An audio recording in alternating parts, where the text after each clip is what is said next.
झारखंड में communist party of India अब एकला चलो रे की राह पर निकल पड़ी है। जी हाँ, कम्युनिस्ट पार्टी ऑफ इंडिया ने एकला चलो की राह को अपनाया है और महागठबंधन से नाराज अकेले ही 15 विधानसभा सीटों से उम्मीदवार उतारने की बात सामने आ चुकी है। अब ऐसे में कहा जा रहा है कि 4 से 5 लोग के नाम भी जल्द ऐलान कर दिए जाएंगे, जिसे लेकर के राज्य सचिव महेंद्र पाठक से खास बातचीत की है हमारे सहयोगी मोइजुद्दीन ने। सुनिएगा उन्होंने क्या कुछ कहा। आगामी विधानसभा चुनाव को लेकर झारखंड की तमाम सियासी पार्टियां चुनावी रणनीति तैयार करने लगी है। भारतीय जनता पार्टी की बात करें तो वो अपने प्रत्याशियों की सूची जारी कर रही है, तो महागठबंधन भी पूरी तरह से कमर कसी हुई है। लेकिन सबसे महत्वपूर्ण और खास बात यह है कि हमेशा से महागठबंधन का साथ देने वाले कम्युनिस्ट पार्टी ऑफ इंडिया अब एकला चलो रे की राह पर निकल पड़ी है और कम्युनिस्ट पार्टी के लोगों ने यह फैसला लिया है कि हम अकेले ही विधानसभा चुनाव लड़ेंगे और इसके लिए 15 सीटों की या कह सकते हैं 15 प्रत्याशियों की घोषणा भी कर दी गई है। हमारे साथ इस मुद्दे पर बात करने के लिए राज्य सचिव महेंद्र पाठक जी हैं, इनसे बात करेंगे। पाठक जी, सबसे पहले बात करेंगे एकला चलो रे की राह पर क्यों हमेशा से गठबंधन का साथ आप लोगों ने दिया? बहुत बहुत धन्यवाद। हम लोगों ने कोशिश किया कि महागठबंधन में मिलजुल कर चुनाव लड़ा जाए, लेकिन जिस तरह से झारखंड की गठबंधन की जो पार्टियां हैं उनको अकेला चलोरों के तहत वो भी जो है से चल रहे हैं।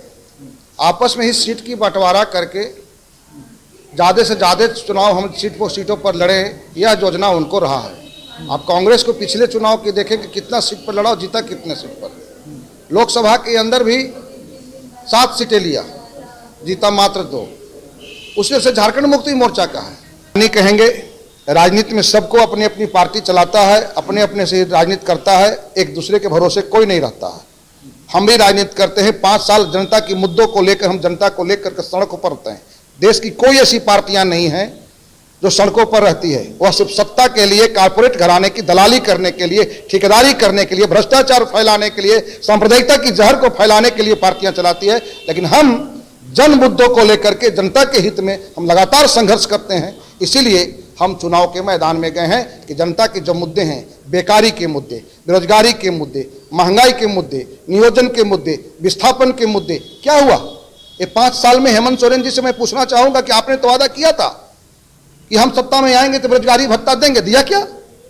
मैया योजना के नाम पर वोट के मैनेजमेंट करेंगे, लल्लीपॉप दिया मैया को। उनको 10,000 रुपया देना चाहिए था, तो 1,000 रुपये देकर वोट के मैनेजमेंट करें, लल्लीपॉप देकर, 1,000 रुपये देकर वोट के मैनेजमेंट करें, लल्लीपॉप देकर के काम किया जा रहा है। अभी किस तरह से यहाँ पर लगातार परीक्षा हो रहा है, परीक्षा वापस हो रहा है, लड़के लोग परीक्षा दे रहे हैं, वापस चले जा रहे हैं। इसी से स्पष्ट होता है किस तरह के झारखंड के अंदर जल जंगल जमीन की लूट हो रही है। अभी हजारीबाग से लेकर के धनबाद तक किस तरह से कोयला रात दिन लूटा जा रहा है। यानी इस सरकार में जो लूट के जो तंत्र है, कारपोरेट लूट की जो तंत्र है, माफियाओं के जो लूट के तंत्र है, खनिज संपदाओं की जो लूट हो रही है, इस सरकार को कोई लेना देना नहीं। सिर्फ सरकार को अपने ठेकेदारी भ्रष्टाचार में मस्त रहना है। हम लोग सोचे थे सब मिलजुल कर बाहर करेंगे, और आज भारतीय जनता पार्टी के तमाम कारपोरेट घराने के लोग, अडानी, अंबानी, एसआर, जेएसडब्ल्यू, ये तमाम लोग आज धरती पर नजर लगाए हुए हैं, बोरा लेकर के बैठे हुए रुपया के लेकर के कि कैसे यहाँ के लोगों को खरीदा जाए, वोट को खरीदा जाए, कैसे यहाँ की संपदा को लूटा जाए। आज ईमानदारी से उसकी रोकने की जरूरत था। हम लोगों सभी ने पहल किया, बात नहीं बना, हम लोग मैदान में हैं।